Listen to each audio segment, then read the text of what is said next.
உலகின் மிகவும் திறமையான பறவையியலாளர் ஆர்தர் ஏ ஆலன் அவர்களுடைய வாழ்க்கை வரலாறு தான் நம்ம இந்த வீடியோவில் பார்க்க போகிறோம். 1885 டிசம்பர் 28 அன்னைக்கு யுனைடெட் ஸ்டேட்ஸில் இருக்கிற நியூயார்க் உடைய ஈரி கவுண்டியில் இருக்கிற பஃபலோவில் டேனியல் வில்லியம்ஸ் ஆலனுக்கும் ஆனா மோர் ஆலனுக்கும் மகனாக பிறக்கிறார் ஆர்தர் அகஸ்டஸ் ஆலன். இவருடைய குடும்பம் நல்ல நிலையில் வாழ்ந்து வந்திருக்கிறாங்க. ஆர்தர் ஏ ஆலன் குழந்தை பருவத்திலிருந்தே பூச்சிகள், பறவைகள், விலங்குகள் போன்ற உயிரினங்கள் பற்றி தெரிஞ்சுக்கிறதுல ஆர்வம் காட்டத் தொடங்கியிருந்தாங்க. இந்த நிலையில் சரியாக 1891 ஆண்டுடைய ஆரம்ப காலகட்டத்தில் ஆர்தர் ஏ ஆலனுக்கு 5 வயசு இருக்கும்போது, அதாவது ஆர்தர் ஏ ஆலன் டிசம்பரில் பிறந்திருந்தனால 1891 ஆண்டுடைய ஆரம்ப காலகட்டத்தில் ஆர்தர் ஏ ஆலனுக்கு 5 வயசு இருந்தது. அப்போ இவருடைய அப்பா இவரை படிக்க வைக்கிறதுக்காக பஃபலோலேயே இருக்கக்கூடிய ஒரு லோக்கல் ஸ்கூலில் இவரை சேர்த்துட்றாங்க. அது ஒரு எலிமெண்ட்ரி ஸ்கூலாக இருந்தது. அங்கே சேர்ந்து ஆர்தர் ஏ ஆலன் இவருடைய ஆரம்ப கல்வியை படிக்க ஆரம்பிச்சிருந்தாங்க. தொடக்கம் முதலே பள்ளி பாடங்களை ரொம்ப சிறப்பாக ஆர்தர் ஏ ஆலன் படித்து வந்தாங்க. இதுக்கப்புறமா 1896 ஆண்டுடைய ஆரம்ப காலகட்டத்தில் இவருடைய 10 வயதில் ஆர்தர் ஏ ஆலன் இவருடைய ஆரம்ப கல்வியை முடிச்சிடுறாங்க. இதுக்கப்புறமா அதே பஃபலோலேயே இருக்கக்கூடிய ஒரு ஹை ஸ்கூலில் இவருடைய அப்பா இவரை சேர்த்துட்றாங்க. அங்கே ஜாயின் பண்ணி ஆர்தர் ஏ ஆலன் இவருடைய ஹையர் எஜுகேஷனை உயர்கல்வியை படிக்க ஆரம்பிச்சிருந்தாங்க. உயர்கல்வியின் போது சயின்ஸ் சப்ஜெக்ட்ஸில், அதாவது அறிவியல் பாடங்களில் ஆர்தர் ஏ ஆலன் அதிக ஆர்வம் காட்ட தொடங்கியிருந்தாங்க. அதுலேயும் குறிப்பாக பயாலஜி அண்டு ஜுவாலஜி, அதாவது உயிரியல், விலங்கியல், இந்த 2 பாடங்களை ரொம்ப ஆர்வத்தோட ஆர்தர் ஏ ஆலன் படித்து வந்தாங்க. இதுக்கப்புறமா 1903 ஆண்டுடைய ஆரம்ப காலகட்டத்தில் இவருடைய 17 வயதில் ஆர்தர் ஏ ஆலன் இவருடைய ஹையர் எஜுகேஷனை அந்த பஃபலோ ஹை ஸ்கூல்லேருந்து கம்ப்ளீட் பண்ணிடுறாங்க. அதுக்கப்புறமா அதே பஃபலோ ஹை ஸ்கூல்லையே Arthur A Alan pre matriculation study பண்ண ஆரம்பிக்கிறாங்க. இது பிஃபோர் காலேஜ் ப்ரிப்பரேட்டரி கோர்ஸ் அப்படின்னு அழைக்கப்படும். அதாவது காலேஜ் ஜாயின் பண்ணி படிக்கிறதுக்கு முன்னாடி படிக்கக்கூடிய ஒரு 1 இயர் கோர்ஸ் தான் இது. 6th form education, A class education அப்படின்னு கூட அழைக்கப்படும். மேலும் போஸ்ட் கிராஜுவேட் எஜுகேஷன் அப்படின்னு கூட அழைக்கப்படும். ஸோ அதை எடுத்து அடுத்த ஓராண்டு ஆர்தர் ஏ ஆலன் படிக்கிறாங்க. அதுக்கப்புறம் 1904 ஆண்டுடைய ஆரம்ப காலகட்டத்தில் இவருடைய 18 வயதில் ஆர்தர் ஏ ஆலன் இவருடைய pre matriculation study before college preparatory course அப்படின்ற 1 இயர் கோர்ஸையும் கம்ப்ளீட் பண்ணிடுறாங்க. இதுக்கப்புறமா ஆர்தர் ஏ ஆலன் மேற்கொண்டு பேச்சுலர்ஸ் டிகிரி படிக்கணும் அப்படின்னு முடிவு செய்கிறாங்க. இந்த காலகட்டத்தில் இவருடைய அப்பா இவரை மேற்கொண்ட அண்டர் கிராஜுவேட் ஸ்டடீஸுக்காக இந்த நியூயார்க்குடைய ஈரி கவுண்டியில் இருக்கிற பஃபலோவில் இருந்து அதே நியூயார்க்குடைய டாம்கின்ஸ் கவுண்டியில் இருக்கிற இத்திகாக்கு இவரை அனுப்பி அங்கே இருக்கிற கார்னெல் யூனிவர்சிட்டியில் இவரை சேர்த்துட்றாங்க. ஸோ அங்கே ஜாயின் பண்ணி 1904 ஆண்டிலிருந்து ஆர்தர் ஏ ஆலன் இவருடைய அண்டர் கிராஜுவேட் ஸ்டடீஸை படிக்க ஆரம்பிக்கிறாங்க. குறிப்பாக இவர் ஜுவாலஜி, விலங்கியலை மேஜர் சப்ஜெக்டாக அடுத்து பேச்சுலர் ஆஃப் ஆர்ட்ஸ் படிக்க ஆரம்பிக்கிறாங்க. அதாவது பேச்சுலர் ஆஃப் ஆர்ட்ஸ் பிஏல எப்படி ஜுவாலஜி இருக்குது அப்படின்னா, அந்த காலகட்டத்தில் ஜுவாலஜி மட்டும் இல்லாமல் biology, physics, chemistry, astronomy, geology அப்படின்னு இது போன்ற அறிவியல் பாடங்களும் பேச்சுலர் ஆஃப் ஆர்ட்ஸில் தான் இருந்தது. ஸோ இவர் பிஏ இன் ஜுவாலஜி படித்து வந்தாங்க. இதிலேயே படிப்படியாக ஆர்தர் ஏ ஆலனுக்கு விலங்கியல்லையே ஒரு பிரிவான ஆர்னித்தாலஜி, பறவையியலில் இவருக்கு ஆர்வம் ஏற்பட ஆரம்பிக்குது. அதாவது ஜுவாலஜி அப்படின்னா விலங்குகள் குறித்து படிக்கக்கூடிய விலங்கியல், அதே சமயம் பறவையியல் ஆர்னித்தாலஜி அப்படின்றது பறவைகள் குறித்து படிக்கிறது. அதனாலே இந்த ஜுவாலஜியினுடைய ஒரு பிரான்ச்சு தான் இந்த ஆர்னித்தாலஜி. ஸோ இதில் இவருக்கு பர்டிகுலராக ஆர்வம் ஏற்படுது. இதுக்கிடையில் 1907 ஆண்டுடைய ஆரம்ப காலகட்டத்தில் இவருடைய 21 வயதில் ஆர்தர் ஏ ஆலன் இவருடைய BA in zoology, bachelor of arts ஜுவாலஜியில் அந்த கார்னெல் யூனிவர்சிட்டியிலேருந்து இவர் கம்ப்ளீட் பண்ணிடுறாங்க. இதுக்கப்புறமா அதே கார்னெல் யூனிவர்சிட்டியிலேயே Arthur A Allen master of arts எம்ஏவும் படிக்க ஆரம்பிக்கிறாங்க. அதையும் ஜுவாலஜி, விலங்கியலையே எடுத்து இவர் படித்தாங்க. அதுக்கப்புறம் 1908 ஆண்டுடைய ஆரம்ப காலகட்டத்தில் இவருடைய 22 வயசில் Arthur A Allen master of arts MA முடிச்சிடுறாங்க. இதுக்கப்புறமா கார்னெல் யூனிவர்சிட்டியில் இவருக்கு ஃபெல்லோஷிப், ஜுவாலஜி விலங்கியலில் இவருக்கு ஃபெல்லோஷிப் கிடைக்கிது ஓராண்டுக்காக 1909 வரைக்கும். அதுக்கப்புறமா தான் இவர் பிஎஸ்சி, டாக்டர் ஆஃப் ஃபிலாசபியும் பண்ண ஆரம்பிக்கிறாங்க. அதையும் கார்னெல் யூனிவர்சிட்டியிலேயே ஆர்தர் ஏ ஆலன் பண்ண ஆரம்பிக்கிறாங்க. ஸோ பிஎஸ்டி இவர் படிக்கும்போது இவர் அந்த ஒரு குறிப்பாக ரெட் விங்டு பிளாக் பேர்ட் அது பற்றி தான் இவர் ரிசர்ச் பண்ணாங்க. அதுலேயும் குறிப்பாக கேட்டைல் அப்படின்ற ஒரு வகையான ஒரு பிளான்ட், ஒரு தாவரம், அந்த கேட்டைல் மார்ஸனுடைய சூழலியலில் எப்படி இந்த ரெட் விங்டு பிளாக் பேர்டு வளருது அதை பற்றி ஸ்டடி பண்ணுறது தான் இவருடைய பிஎஸ்டி, அதாவது டாக்டர் ஆஃப் ஃபிலாசபிக்கு உண்டான தீசிஸ், ஆய்வு கட்டுரையாக இருந்தது. ஸோ அதை பற்றி இவர் ரிசர்ச் பண்ணாங்க 1910 காலகட்டத்தில். அதுக்கப்புறம் 1911ஆம் ஆண்டு ஆர்த்தர் ஏ ஆலன் வந்து the red winged blackbird a study in the ecology of a cattail marsh அப்படின்ற டைட்டிலில் இவருடைய பிஹெச்டி தீசஸ் டாக்டர் ஆஃப் ஃபிலாசபிக்கு உண்டான ஆய்வுக்கட்டுரையை இவர் வந்து கார்னெல் யூனிவர்சிட்டியில் சமர்ப்பிக்கிறாங்க. உடனடியாக அதே 1911ஆம் ஆண்டு ஆரம்ப காலகட்டத்தில் 1911ஆம் ஆண்டுடைய ஆரம்ப காலகட்டத்தில் இவருடைய 25 வயதில் ஆர்த்தர் ஏ ஆலனுக்கு வந்து PhD doctor of philosophy Cornell யூனிவர்சிட்டியிலேருந்து வழங்கப்பட்டுடுது. இதுக்கப்புறம் அந்த காலகட்டத்தில் American museum of natural history, அதாவது இயற்கை வரலாற்றின் அமெரிக்க அருங்காட்சியகம், அதனுடைய பேர்ட்ஸ் டிபார்ட்மெண்ட் அதுக்குண்டான ஒரு டைரக்டராக ஃப்ராங்க் எம் சாப்பன் அப்படின்ற ஒரு நபர் இருந்தாங்க. அவர் ஷார்ட்டாக வந்து எஃப்எம்சி அப்படின்னு அழைக்கப்படுவாங்க. அவர் வந்து ஒரு முக்கியமான ஒரு எக்ஸ்பெடிஷன் வந்து போகணும் அப்படின்னு, குறிப்பாக வந்து கொலம்பியா, சவுத் அமெரிக்காவில் இருக்கிற கொலம்பியாவுக்கு வந்து போகணும் அப்படின்னு ஒரு எக்ஸ்பெடிஷன் 1911 ஆகஸ்ட்டில் கிளம்பினாங்க.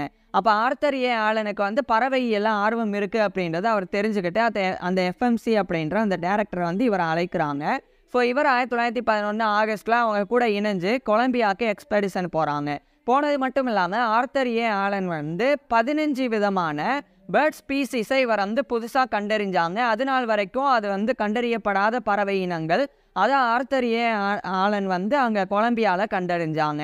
அதாவது பொதுவாக இந்த பறவைகள், விலங்குகள், மற்ற உயிரினங்கள், தாவரங்கள் இதெல்லாமே வந்து 3 ஹைரார்க்கியல் ஸ்ட்ரக்சரில் வந்து கிளாசிஃபை பண்ணப்படும், வகை பிரிக்கப்படும். உதாரணத்துக்கு ஃபேமிலி, அதுக்கப்புறம் ஜீனஸ், ஸ்பீசிஸ் அப்படின்ற 3 தரநிலைகளில் பிரிக்கப்படும். இப்போ ஸ்பீசிஸ் அப்படின்னா இப்போ பறவைகளை பொறுத்த வரைக்கும் ஈகிள், கழுகு இருக்குது அப்படின்னா கழுகுகள்லேயே நிறைய வகைகள் இருக்கும். ஆனால் ஒரு வகையான கழுகை மட்டும் எடுத்துகிட்டு, உதாரணத்துக்கு ஒரு கழுகு இருக்குது அப்படின்னா அந்த கழுகு மாதிரியே இருக்கக்கூடிய அந்த இனம் அது வந்து ஸ்பீசிஸ் அப்படின்னு அழைக்கப்படும். அதே சமயம் ஈகிள்லேயே நிறைய இனங்கள் வந்து இருக்கும். ஈகிள்ஸ்லேயே வந்து வெவ்வேறு விதமாக அதனுடைய மூக்கினுடைய கலர் மாறுறது, அதனுடைய ரெக்க கலர் மாறுறது, அதனுடைய சைஸ் மாறுறது அப்படின்னு கழுகுகள்லேயே நிறைய வகைகள் வந்து இருக்கும். ஸோ அப்படி நிறைய வகைகள் இருக்கக்கூடிய கழுகுகள் சேர்ந்தது வந்து நிறைய இனங்கள் சேர்ந்தது பேரினம், ஜீனஸ் அப்படின்னு அர்த்தம். அதுக்கப்புறமா அந்த கழுகுகள் மாதிரியே ஒத்து இருக்கக்கூடிய மற்ற பறவைகள், குறிப்பாக வந்து இந்த ஹாக்ஸ், அதாவது பருந்து, அதுவும் வந்து ஓரளவுக்கு கழுகு மாதிரி தான். அதுக்கப்புறம் கைட்ஸ். ஸோ இந்த கழுகு, இந்த ஈகிள்ஸ், அதுக்கப்புறம் வந்து ஹாக்ஸ், கைட்ஸ், இது 3மே இணைஞ்சது ஆக்சிபிட்ரிடி அப்படின்ற ஒரு பேர்ட் ஃபேமிலியாக வந்து மாறிடும். ஸோ ஃபேமிலி, ஒரு பேர்ட் ஃபேமிலி ஆக்சிபிட்ரிடி அப்படின்னு இருக்குது. அதில் கழுகுகள், பருந்துகள், கைட்ஸ் இதாமே வந்து உள்ளடங்கியிருக்கு. அதுக்கப்புறம் ஜீனஸாக பிரித்தோம்னா கழுகுகளினுடைய இனங்களை தனியாக பிரிக்கிறது, பருந்துகளினுடைய இனங்களை தனியாக பிரிக்கிறது, கைட்ஸோட இனங்களை தனியாக பிரிக்கிறது, அதெல்லாம் வந்து ஒரு வகையான இனங்கள், பேரினங்கள். அதுக்கப்புறமா பர்டிகுலராக கழுகுகள்லேயே சில இனங்கள் வந்து இருக்கும். ஸோ அதனால் கழுகுகளே இண்டிவிஜுவலாக வந்து பிரிக்கிறது, அது வந்து ஸ்பீசிஸ். ஸோ இந்த ஒரு ஹைரார்க்கியல் ஸ்ட்ரக்சரில் வந்து வகை பிரிக்கப்படும். ஸோ இதில் இவர் வந்து ஸ்பீசிஸ் 15 பேர்ட் ஸ்பீசிஸை புதுசாக வந்து கண்டறிஞ்சாங்க. இந்த நிலையில தான் 1912ஆம் ஆண்டு அந்த 1912 மார்ச், ஏப்ரல் அந்த காலகட்டத்தில் ஆர்த்தர் ஏ ஆலனுக்கு வந்து மலேரியல் ஃபீவர் வந்து ஏற்படுது. அதனால ஆர்த்தர் ஏ ஆலன் வந்து பாதியில் அந்த எக்ஸ்பெடிஷன்லேருந்து கொலம்பியாவிலேருந்து திரும்பி யுனைடெட் ஸ்டேட்ஸுக்கே இவர் வந்து போயிடுறாங்க. அதுக்கப்புறம் ஆர்த்தர் ஏ ஆலன் வந்து ஓரளவுக்கு வந்து அந்த மலேரியல் ஃபீவர்லேருந்து மீண்டு வர்றாங்க. இந்த சமயம்தான் அந்த 1912ஆம் ஆண்டு இவர் வந்து படித்த கார்னெல் யூனிவர்சிட்டி, அங்கே இவருக்கு இன்ஸ்ட்ரக்டர் இன் ஜுவாலஜி, அதாவது விலங்கியலில் கற்பிப்பாளர் அப்படின்ற பதவி இவருக்கு கிடைக்குது. ஸோ இவருடைய டீச்சிங் கெரியரை இன்ஸ்ட்ரக்டர் இன் ஜுவாலஜி அப்படின்ற பொறுப்போட 1912ஆம் ஆண்டு ஆர்த்தர் ஏ ஆலனை வந்து ஸ்டார்ட் பண்ணுறாங்க. அதுக்கப்புறம் 1913ஆம் ஆண்டு கிட்டத்தட்ட இவருடைய 27-28 வயதில் ஆர்த்தர் ஏ ஆலன் வந்து எல்சா கர்ட்ரம் அப்படின்ற ஒரு பெண்ணை வந்து திருமணம் பண்ணிக்கிறாங்க. திருமணத்துக்கு அப்புறமா ஆர்த்தர் ஏ ஆலனுக்கும் இவருடைய மனைவியான எல்சா கர்ட்ரம் ஆலன், இவங்க 2 பேருக்குமே 5 குழந்தைகள் பிறந்தது. இது ஆர்த்தர் ஏ ஆலனுடைய பர்சனல் லைஃப், தனிப்பட்ட வாழ்க்கையாக இருந்தது. இதுக்கிடையில் இன்னொரு பக்கம் 1914ஆம் ஆண்டு ஆர்த்தர் ஏ ஆலன் வந்து இவருடைய பிஹெச்டி தீசஸ் ஆய்வு கட்டுரையை இவர் சமர்ப்பித்த அந்த the red winged blackbird a study in the ecology of கேட்டைல்டு மார்ஸ் அப்படின்ற அந்த ஒர்க்கு, அதை வந்து ஒரு ரிசர்ச் பேப்பராக இவர் 1914ஆம் ஆண்டு வெளியிட்டாங்க. உடனடியாக அது வந்து ரொம்ப ஒரு ஃபேமஸான ஒரு ஒர்க்காக மாறினது. எந்த அளவுக்கு அப்படின்னா ஆர்த்தர் ஏ ஆலன் வந்து உயிரோடு வாழக்கூடிய பறவைகள் அதை வந்து ஸ்டடி பண்ணுறதுக்கு புதிய வகையான அணுகுமுறையையும் எஃபெக்டிவான அப்ரோச்சையும் இவர் வந்து அந்த ரிசர்ச் பேப்பரில் குறிப்பிட்டிருந்தாங்க. இதனாலேயே ஆர்த்தர் ஏ ஆலன் வந்து இளம் வயதிலேயே 30 வயதுக்குள்ளேயே ஒரு ஃபேமஸான ஒரு ஆர்னத்தாலஜிஸ்டா ஒரு பறவையியலாளராக அறியப்பட ஆரம்பிக்கிறாங்க. இதுக்கப்புறம் 2 ஆண்டுகளுக்கு பிறகு 1916ஆம் ஆண்டு கார்னெல் யூனிவர்சிட்டியோடைய இன்ஸ்ட்ரக்டர் இன் ஜுவாலஜி அந்த பொறுப்பில் இருந்து அசிஸ்டன்ட் ப்ரொஃபஸர் ஆஃப் ஜுவாலஜி, அதாவது விலங்கியல் உதவி பேராசிரியர் அப்படின்ற பதவி உயர்வை ஆர்த்தர் ஏ ஆலன் வந்து 1916ஆம் ஆண்டு பெற்றாங்க. அதுக்கப்புறமா ஆர்த்தர் ஏ ஆலன் வந்து தொடர்ச்சியாக பல்வேறு இடங்களுக்கு இவர் வந்து எக்ஸ்பெடிஷன் பயணம் போனாங்க. போய் நிறைய வகையான பறவைகளை இவர் வந்து ரிசர்ச் பண்ணாங்க. அது பற்றின பிஹேவியர், ஒவ்வொரு பறவைகளுக்கும் ஒவ்வொரு விதமான பிஹேவியர் இருக்கும். அது பற்றிலாம் ஆர்த்தர் ஏ ஆலன் வந்து ரிசர்ச் பண்ணி தொடர்ச்சியாக இவர் வந்து நிறைய ரிசர்ச் ஒர்க்ஸை வெளியிட்டு வந்தாங்க. இந்த நிலையில் 1920கள் காலகட்டத்தில் கார்னெல் யூனிவர்சிட்டியுடைய அசிஸ்டன்ட் ப்ரொஃபஸர் ஆஃப் ஜுவாலஜி அப்படின்ற பொறுப்பில் இருந்து ஒரு அசோசியேட் ப்ரொஃபஸர் ஆஃப் ஜுவாலஜி, விலங்கியல் இணை பேராசிரியர் அப்படின்ற அந்த ஒரு பதவி உயர்வை ஆர்த்தர் ஏ ஆலன் வந்து பெற்றாங்க. இதுக்கப்புறமா தான் ஆர்த்தர் ஏ ஆலன் வந்து ஒரு முக்கியமான விஷயம் பண்ணாங்க. அதாவது 1924ஆம் ஆண்டு இவர் வந்து யுனைடெட் ஸ்டேட்ஸில் இருக்கிற ஃப்ளோரிடா அங்கே வந்து ஆர்த்தர் ஏ ஆலன் வந்து ஒரு பயணம் பண்ணாங்க. அங்கே பயணம் பண்ணும்போது ஆர்த்தர் ஏ ஆலன் வந்து ஒரு ஐவரி பில்டு வுட் பெக்கர்ஸை வந்து கண்டறிஞ்சாங்க. ஐவரி வுட் பெக்கர்ஸ் அப்படின்னா ஒரு வகையான மரங்கொத்தி இனம். அது வந்து அந்த காலகட்டத்தில் அறியப்படாமல் இருந்தது. அதாவது மரங்கொத்திகளே நிறைய இனங்கள் இருக்குது. அதில் ஒரு இனத்தை 1924 ஃப்ளோரிடாவில் ஆர்த்தர் ஏ ஆலன் வந்து கண்டறிஞ்சாங்க. மேலும் அதை வந்து ஃபோட்டோகிராஃப் பண்ணி அதனுடைய சவுண்டை வந்து இவர் வந்து ரெக்கார்ட் பண்ணவும் செஞ்சாங்க ஃபோனோகிராஃபாக. ஸோ இதெல்லாம் பண்ணாங்க. அது மட்டும் இல்லாமல் அதே 1924 காலகட்டத்தில் ஆர்த்தர் ஏ ஆலன் வந்து இது மாதிரி குறிப்பிடத்தக்க சில கண்டுபிடிப்புகளை ஆர்த்தர் ஏ ஆலன் தொடர்ச்சியாக வந்து செஞ்சு வந்தாங்க. அதில் மேலும் இவர் வந்து ரஃப்ட் க்ரௌஸ் அப்படின்னு சொல்லி ஒரு வகையான பறவை இனம் இருக்குது. இது வந்து பார்க்குறதுக்கே ரொம்ப குண்டாக வந்து இருக்கும். அதே மாதிரி பெண் இனத்துக்கும் ஆண் இனத்துக்கும் இந்த ரஃப் க்ரௌஸில் கொஞ்சம் டிஃப்ரெண்ட்டும் இருக்கும். இந்த ரஃப் க்ரௌஸ் அப்படின்ற இந்த பறவைகளுக்கு ஏற்படக்கூடிய நோய்கள் அதை பற்றியும் ஆர்த்தர் ஏ ஆலன் வந்து ரிசர்ச் பண்ணி ரிசர்ச் ஒர்க்ஸை 1924 வெளியிட்டாங்க. இதனால் இவருக்கு வந்து அவுட்டோர் லைஃப் மெடல் 1924ஆம் ஆண்டு ஆர்த்தர் ஏ ஆலனுக்கு வழங்கப்பட்டது. ஸோ ஒரு மிகப்பெரிய ஒரு மெடலை இவர் வந்து பெற்றாங்க.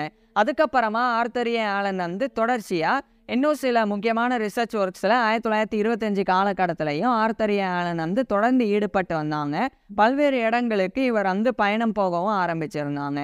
இதுக்கப்புறமா 1926ஆம் ஆண்டு ஆர்த்தர் ஏ ஆலன் வந்து கார்னெல் யூனிவர்சிட்டியோடைய அசோசியேட் ப்ரொஃபஸர் ஆஃப் ஜுவாலஜி அந்த பொறுப்பிலிருந்து ஒரு ஃபுல் ப்ரொஃபஸர் ஆஃப் ஜுவாலஜி, விலங்கியல் பேராசிரியர் அப்படின்ற பொறுப்பில் 1926ஆம் ஆண்டு ஆர்த்தர் ஏ ஆலன் வந்து நியமிக்கப்படுறாங்க. ஸோ இவருடைய 40 வயதுக்கு அப்புறமா இவர் வந்து ப்ரொஃபஸர் ஆஃப் ஜுவாலஜி, விலங்கியல் பேராசிரியராக கார்னெல் யூனிவர்சிட்டியில் இவர் நியமிக்கப்பட்டு கௌரவத்தை பெற்றாங்க.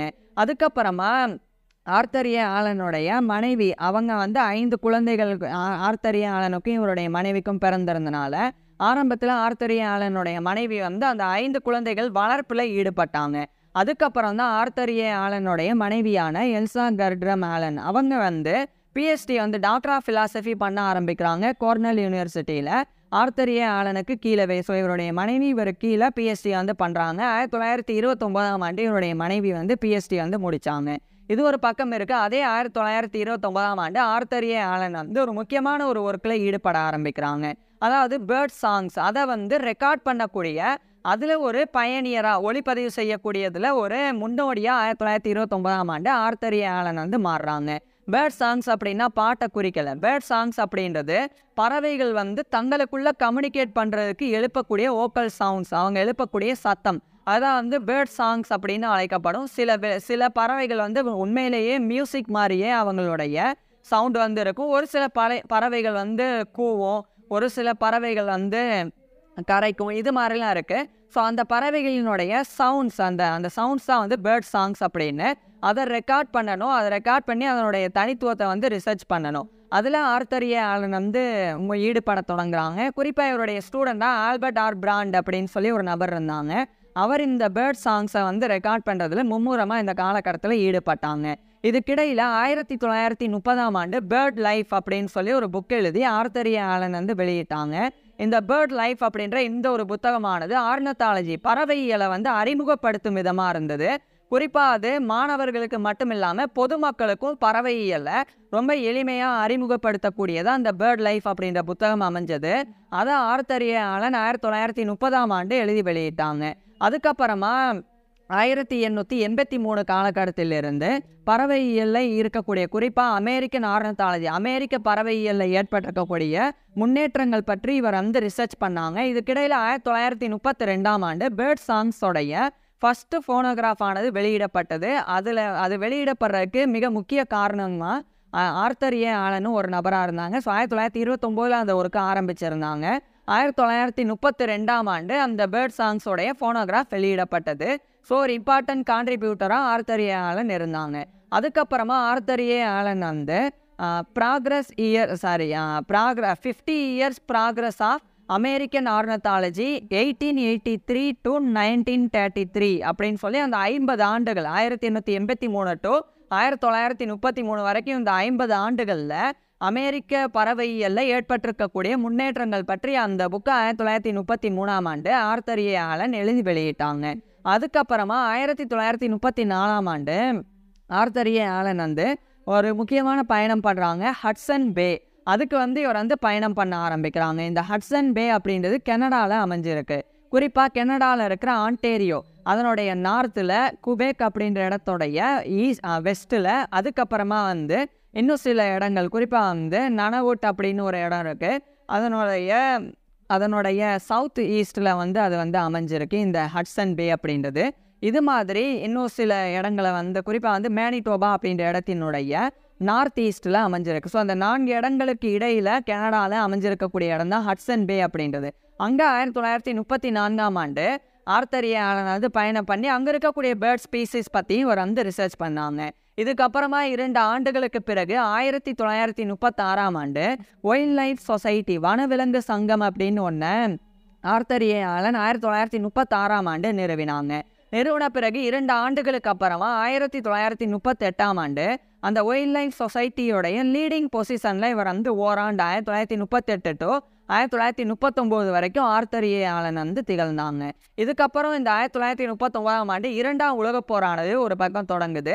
இது ஒரு பக்கம் இருக்க 1940 காலகட்டத்தில் ஆர்த்தர் ஏ ஆலன் வந்து தொடர்ச்சியாக இவருடைய ரிசர்ச் பேப்பர்ஸ் புக்ஸ் எல்லாம் ஆர்த்தர் ஏ ஆலன் தொடர்ந்து வெளியிட்டு வந்தாங்க. குறிப்பாக இவர் ப்ரொஃபஸர் ஆஃப் ஜுவாலஜியாக ஆர்னத்தாலஜி பறவையியலை தான் இவர் வந்து ரொம்ப வலியுறுத்தி பறவையியலை மாணவர்களுக்கு தொடர்ந்து வந்து கற்பித்து வந்தாங்க. இதன் பிறகு 1944ஆம் ஆண்டு இரண்டாவது முறை இவர் வந்து ஹட்சன் பேக்கு பயணம் பண்ணாங்க. இந்த நிலையில தான் இதே 1944ஆம் ஆண்டு office of scientific research and development அதில் ஒரு முக்கிய மெம்பராக ஆர்த்தர் ஏ ஆலன் அழைக்கப்பட்டாங்க. இதனுடைய நோக்கம் என்ன அப்படின்னா, அப்போ 2ஆம் உலகப் போர் நடந்து வந்தது. 2ஆம் உலகப் போரின் போது காடுகள் சார்ந்த பகுதிகள் அப்படி அந்த பக்கமாக வந்து போர் நடக்கும்போது கம்யூனிகேஷனுக்கு நிறைய இராணுவ வீரர்கள் வந்து எதிர்ப்படையினர் கூட இந்த குயில் மாதிரி சத்தம் போடுறது, மற்ற பறவைகள் மாதிரி சத்தமிடுறது இது மாதிரி வந்து பண்ணாங்க. ஸோ அப்போ அது உண்மையிலேயே பறவை கத்துதா இல்லை இங்கே மனுஷன் இருக்கிறாங்களா, அவங்க தான் இப்படி தொடர்பு கொள்கிறாங்களா அப்படின்னு தெரியாமல் இருந்தது. அப்போ யுனைடெட் ஸ்டேட்ஸ் ஆர்மிக்கு உதவுறதன் விதமாக ஆர்ம் ஃபோர்ஸஸில் ஆர்த்தர் ஏ ஆலன் வந்து office of scientific research and டெவலப்மெண்ட்டில் ஒர்க் பண்ணாங்க அடுத்த ஓராண்டு. அதுக்கப்புறம் 1945ஆம் ஆண்டு 2ஆம் உலகப் போரே வந்து முடிவடைஞ்சது. இதுக்கப்புறமா ஆர்த்தர் ஏ ஆலன் வந்து தொடர் ஆராய்ச்சியை இவர் வந்து தொடர்ந்து வந்து மேற்கொண்டு வந்தாங்க. அப்போ குறிப்பிடத்தக்க ஒரு கண்டுபிடிப்பை ஆர்த்தர் ஏ ஆலன் வந்து பண்ணாங்க.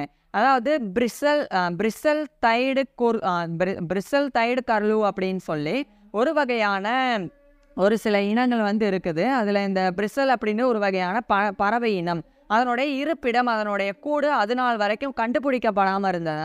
நெஸ்ட் அப்படின்ற பறவை கூடு. குறிப்பாக அந்த பிரிசல் தை கர்லூ அப்படின்ற அந்த பறவை இனம், அந்த பறவை இனத்தினுடைய கூடு அது நாள் வரைக்கும் கண்டுபிடிக்கப்படாமல் இருந்தது.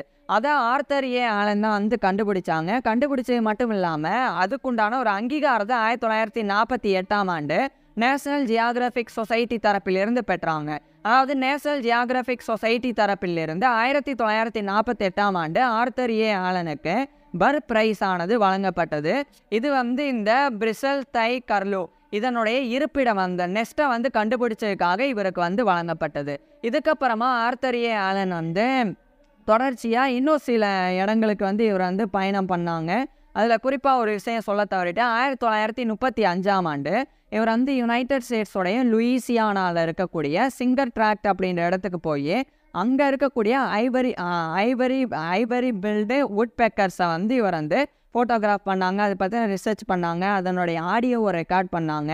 இதெல்லாம் 1935 இவர் பண்ணியிருந்தாங்க. அதுக்கப்புறம் தான் நான் சொன்னேன் 1948 பிரிசல் தை கர்லு அதனுடைய நெஸ்ட் அதனுடைய இருப்பிடத்தை இவர் வந்து கண்டறிஞ்சு அதுக்குண்டான பெரிய பாராட்டை பெற்றாங்க. இதை வந்து இவர் வந்து அமெரிக்காவில் இருக்கிற அலாஸ்கா அங்கே 1948 ஆர்த்தர் ஏ ஆலன் அதை கண்டறிஞ்சாங்க. ஸோ 1948ஆம் ஆண்டு நேஷனல் ஜியாகிரபிக் சொசைட்டி தரப்பிலிருந்து பர் பிரைஸ் அப்படின்ற கௌரவத்தை பெற்றாங்க.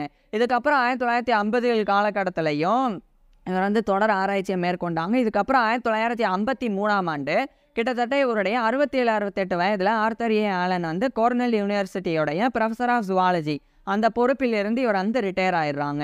ரிட்டையர் ஆனதுக்கப்புறமா இவர் வந்து நேஷனல் ஆடபான் சொசைட்டி அதுக்குண்டான ஒரு பப்ளிக் லெக்சரராக ஒரு பொது விரிவுரையாளராக இவர் வந்து நியமிக்கப்பட்டாங்க. அந்த பொறுப்பில் 1953 ஆர்த்தர் ஏ ஆலன் வந்து ஒர்க் பண்ண ஆரம்பிக்கிறாங்க. அதுக்கப்புறம் 1954ஆம் ஆண்டு 3வது முறை ஹட்சன் பேக்கு இவர் போனாங்க. கனடாவில் இருக்கிற ஹட்சன் பேக்கு. ஸோ இவர் வந்து டிராபிக்கல் பேர்ட்ஸை வந்து அதாவது வெப்பமண்டல பறவைகளை 15 புதிய வகையான பறவை ஸ்பீசிஸ் பறவை இனத்தை 1911 to 1912 வரைக்கும் இவர் கொலம்பியாவுக்கு வந்து போகும்போது கண்டறிஞ்சிருந்தாங்க. ஸோ வெப்பமண்டல பறவைகள். இதுக்கப்புறம் இவர் பண்ணதெல்லாம் ஆர்டிக் பகுதியில் இருக்கக்கூடிய பறவைகள் அது வெப்பமண்டலம் மட்டும் இல்லாமல் இந்த மாதிரியான பகுதிகள்லையும் ஆர்த்தர் ஏ ஆலன் வந்து ரிசர்ச் பண்ணியிருந்தாங்க. ஸோ ஹட்சன் பேக்கு கனடாவில் இருக்க ஹட்சன் பேக்கு 1954ஆம் ஆண்டு 3வது முறை போனாங்க. ஏற்கனவே 1934 1944 இப்போ 1954 அப்படின்னு போனாங்க. அதுக்கப்புறம் 1955ஆம் ஆண்டு தான் கார்னெல் யூனிவர்சிட்டியில் ஆர்னத்தாலஜிக்கு அப்படின்னு ஒரு independent Cornell lab of ornithology அப்படின்னு தனியாக பறவைகளுக்கு உண்டான ஒரு ஆய்வுக்கூடமானது நிறுவப்பட்டது. அது நிறுவப்படுறதுக்கும் மிக முக்கிய காரணமாக ஆர்த்தர் ஏ ஆலன் தான் 1955 இருந்தாங்க. இதனால் 1956ஆம் ஆண்டு ஆர்த்தர் ஏ ஆலன் வந்து அந்த independent Cornell lab of ornithology அதனுடைய ஒரு கோ டைரக்டராக இணை இயக்குனராக நியமிக்கப்பட்டு அதுக்கப்புறமா இவர் ஒரு கோ டைரக்டர்லேருந்து ஹானரி டைரக்டராக ஒரு கௌரவ இயக்குனராக நியமிக்கப்பட்டாங்க. அதுக்கப்புறம் 1959ஆம் ஆண்டு நேஷனல் ஆடபான் சொசைட்டியோடைய பப்ளிக் லெக்சரர் அப்படின்ற பொறுப்பிலிருந்தும் விலகினாங்க. இந்த காலகட்டத்தில் இவர் ஒட்டுமொத்தமாக 10,000க்கும் மேற்பட்ட ஸ்டூடெண்ட்ஸுக்கு பறவையியலை கற்பித்திருந்தாங்க. அதுலேயும் குறிப்பாக 100க்கும் மேற்பட்ட பிஎஸ்டி ஸ்டூடெண்ட்ஸுக்கு டாக்டரல் டிகிரி படித்தவங்களுக்கு ஆர்த்தர் ஏ ஆலன் வந்து ஆர்னத்தாலஜியை கற்பித்திருந்தாங்க. ஸோ இந்த டீச்சிங் அப்படின்னு சொல்லும்போது ஆர்னத்தாலஜியில் ஈடு இணையற்ற ஒரு நிகரற்ற இடத்துல ஆர்த்தர் ஏ ஆலன் இவர் வாழ்கிற காலகட்டத்தில் இருந்தாங்க. அதுக்கப்புறம் 1961ஆம் ஆண்டு இவர் ஏற்கனவே 1930ஆம் ஆண்டு எழுதி வெளியிட்ட பேர்ட் லைஃப் அப்படின்ற புக்கு அதை வந்து ரீஇஸ்யூ பண்ணி 1961ஆம் ஆண்டு ஆர்த்தர் ஏ ஆலன் வந்து வெளியிட்டாங்க. இதுக்கப்புறமா முழுமையாக ஆர்த்தர் ஏ ஆலன் ஓய்வில் இருந்தாங்க. பின்னர் இறுதியாக 1964ஆம் ஆண்டு ஜனவரி 17 அன்னைக்கு இவருடைய 78 வயதில் ஆர்த்தர் ஏ ஆலன் வந்து இறந்து போயிடுறாங்க. ஸோ 1964 ஜனவரி 17 அன்னைக்கு இவருடைய 78 வயசில் ஆர்த்தர் ஏ ஆலன் வந்து இறந்து போயிடுறாங்க. ஆர்த்தர் ஏ ஆலன் வந்து இறந்து போயிட்டாலும் இவர்னால் பறவைகளுக்கு ஆற்றப்பட்ட பங்களிப்பு அப்படின்றது மிகப்பெரியதாக இன்னைக்கு வரைக்கும் பேசப்படக்கூடியதாக இருக்குது. அதில் குறிப்பாக ஆர்த்தர் ஏ ஆலனால் 1935ஆம் ஆண்டு லூயிசியானா யுனைடெட் ஸ்டேட்ஸோடைய லூயிசியானாவில் பண்ணப்பட்ட அந்த ஐவரி பில்டு உட்பெக்கர்ஸ் அப்படின்ற ஒரு வகையான மரங்கொத்திகள் அதனுடைய சவுண்ட்ஸ் அதனுடைய ஃபோட்டோகிராஃப்ஸ்லாம் இவர் பண்ணது 2000ஆம் ஆண்டுக்கு பிறகும் கூட இன்னைக்கு வரைக்கும் கூட அது வந்து காட்சிப்படுத்தப்பட்டிருக்கு. இவருடைய பங்களிப்புகள் அவ்வளோ முக்கியத்துவம் வாய்ந்ததாக இருந்து வருது. ஸோ இப்பேற்பட்ட ஆர்த்தர் ஏ ஆலன் பற்றி நீங்கள் என்ன நினைக்கிறீங்க அப்படின்றத கீழே கமெண்ட்ஸில் சொல்லுங்கள். உங்களுக்கு எந்த மாதிரியான டாபிக்ஸில் எந்த மாதிரியான வீடியோஸ் வேணும் அப்படின்றதையும் கீழே கமெண்ட்ஸில் சொல்லுங்கள். தேங்க்யூ.